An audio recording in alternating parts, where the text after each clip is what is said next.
পানি সম্পদ ও পরিবেশ উপদেষ্টা সৈয়দা রিজওয়ানা হাসান বলেছেন, চীন বাংলাদেশে পানি ব্যবস্থাপনা ও সংরক্ষণের সহায়তা বৃদ্ধি করবে।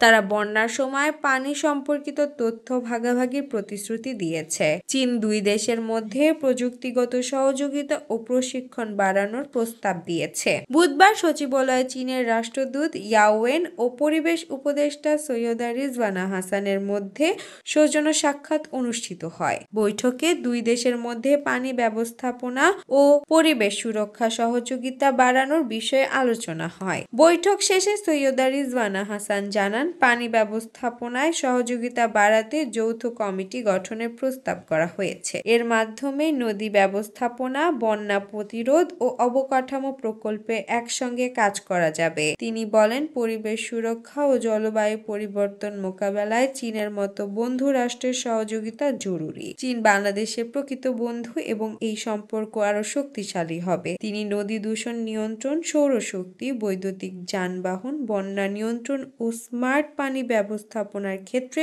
বাংলাদেশের সঙ্গে কাজ করার আগ্রহ প্রকাশ করেন। বৈঠকে পরিবেশ ও পানি সম্পদ মন্ত্রণালয়ের সচিব, বাংলাদেশে পানি উন্নয়ন বোর্ডের মহাপরিচালক এবং চীন দূতাবাসের কর্মকর্তা উপস্থিত ছিলেন।